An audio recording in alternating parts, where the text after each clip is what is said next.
I'm just not as svelte as I used to be, and it's harder for me to get underneath that Subaru Forester. That Forester's got plenty of ground clearance. I'm just not as agile as I once was, and having the bottom of the vehicle right in my face, just changing the oil, just really gets kind of on my nerves anymore. So I thought if I could just get it up even a few inches above my face, that would be nice. I've never used ramps before. I really wanted to err to the side of caution. As you can see, I bought the RhinoRamps, the 12,000 pound, as well as the 16,000 pound, which are made for big, heavy pickup trucks and Jeeps. I just thought the wider ramp would be nicer. I thought having the extra capacity certainly gives you a peace of mind. Even these 12,000 pound ones probably are more than I need just to drive up the front of a Forester. As I see them side by side, I really do think the added width is going to make a difference. So if we look at that, I mean, we're looking at just over 10 inches, like almost 10 1/8 inches of tire width. And here you're looking at just over 9, but I think that can make a difference. The biggest complaint I've heard about these things is they kind of scooch around. We're going to find out together if it works in real life.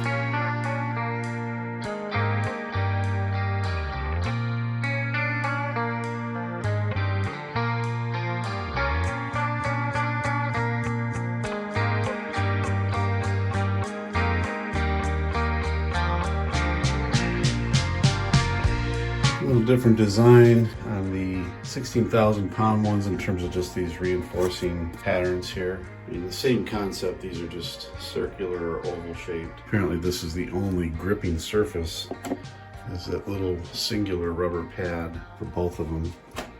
Otherwise, they really do look similar. This one seems to have a bit more reinforced ribbing here versus, you don't quite see as much there. Another one, a little more ribbing here versus the 12,000 doesn't there. That must be what makes the added capacity on the 16,000, just those little extra reinforcing ribs there. Height wise, I mean, it's hard to judge it from this. I mean, this is saying 6.5. You know, about the same, a little shallower down to the tread, whereas this is a little deeper. I think that must be where the slight height difference is. This well for the tire on the big ones are just a little deeper, a little more of a raised edge. Not by much though. The way I'm thinking right now is I think I'd rather go with the 16,000 pound ramps, again, for that added comfort factor of the added capacity and the fact that it's just slightly wider. I think that appeals to me.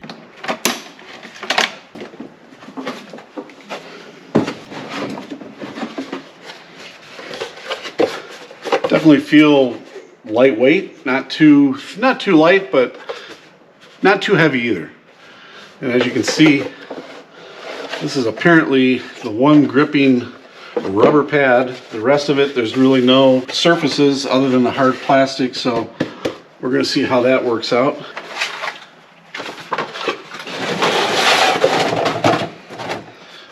All right, I'm going to pull the car in and I'm going to try to position these right under the front wheels, and we'll see how this goes.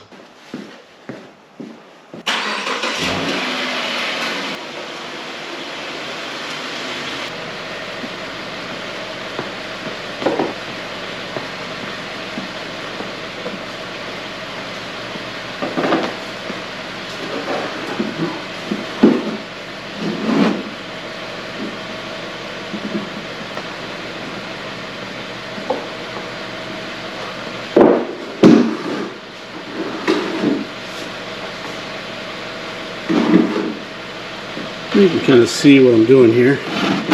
Trying to get these to just be right in the center if I can, and perfectly lined up. And over here, same thing.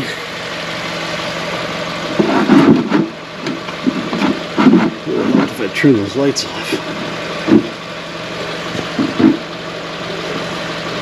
All right, let's give this a shot.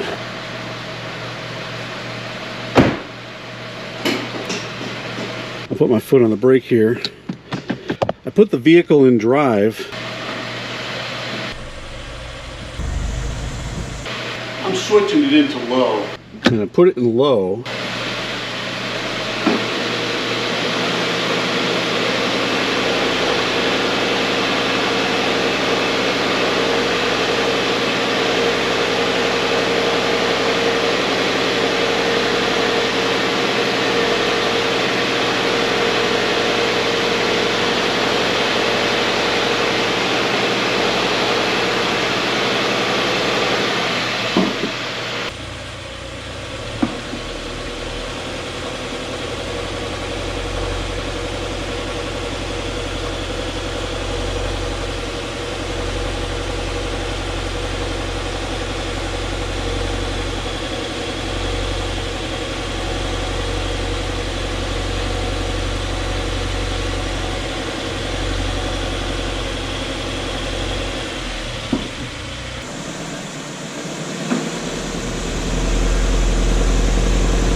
And that's how I kind of crawled up those ramps. And then to put it back into park, you have to put it like that. Putting the parking brake on. I just want to take a look here and see. It's hard to know from inside. I don't know, what do you think? I think it might be alright. I didn't feel it slipping. We'll have to look at the camera afterwards. I had both my GoPros going.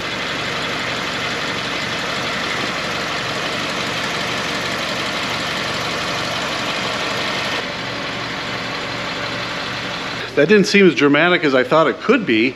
I thought maybe they'd slip around, but I didn't really feel any slippage whatsoever. I kept the vehicle in low with that automatic CVT, continuously variable transmission. All right, let's drain the oil. Oh, the other thing is too, I was trying to make sure I got it far enough in to account for going up on the ramp to hopefully close the garage door. Let's see.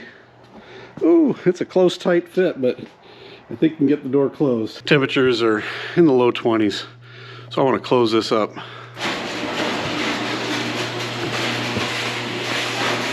Hopefully I got that spaced right.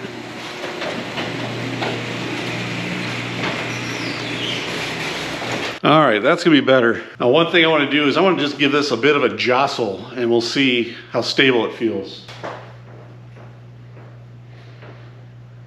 Feels pretty good.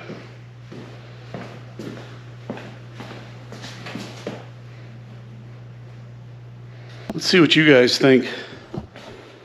I'm just giving it a shove here, and I'm not really seeing the ramps moving. I see the car moving.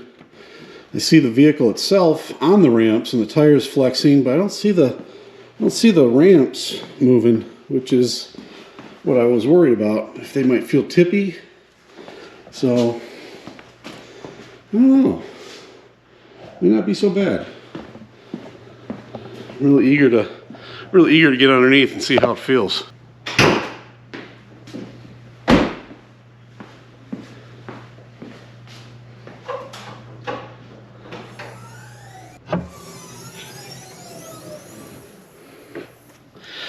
You know, this is not even that high. I thought I might have troubles getting in here.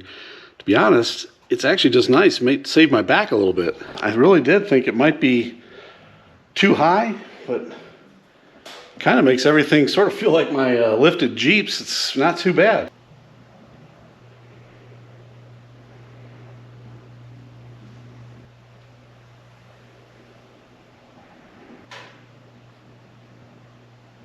Now I'm going to put chocks on the rear wheels. Okay, now the part that we've all been waiting for. I want to see how it's like to get slipped under here without it being too cramped. This is so much nicer. This is already so much easier just to maneuver down here. So often I've had just no room to work at all, just for this alone, to be able to get some leverage. Oh, this is wonderful.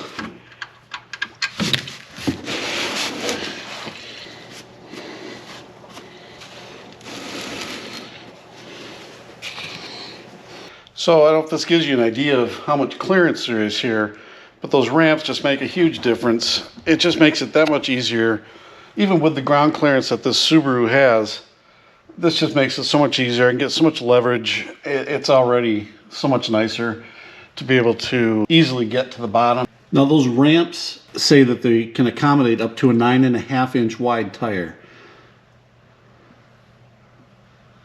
That's why I do like the 16,000 pound rated ramps, even for the Subaru, because it allows me to just not worry about the tires being too wide or being right on the edges. I think it's a better way to go. These ramps, they're rated for 16,000 pound gross vehicle weight, but what that means is each ramp can handle up to 4,000 pounds. So 4,000 is 8,000 pounds. You're only supposed to lift one end or the other, not both simultaneously. You're not supposed to use 4 ramps, and you're not supposed to use them on one side. You can either lift up the front or you can lift up the rear, but not the sides.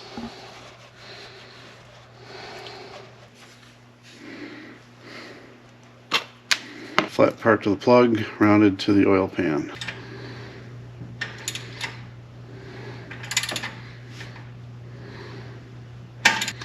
This is so nice. Not having this right in my face. I can actually see the crush washer being compressed. I can feel my tightness. Just have much more control than what I used to when it was right in my face and never really felt it. This is so nice being on these ramps. Already loving it.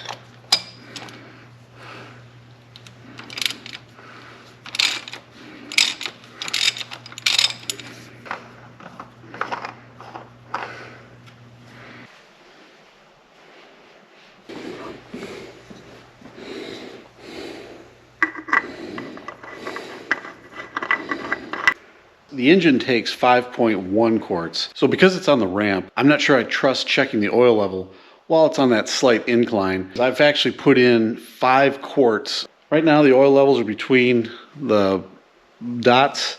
I'm gonna go ahead and seal everything up, start it up, check for leaks underneath on the plug while it's still here on the ramp. And then I'm gonna pull it off, get the ramps out of the way, let it be on level ground, and then I'm gonna top off the oil while the vehicle's level to make sure I get it at the right amount.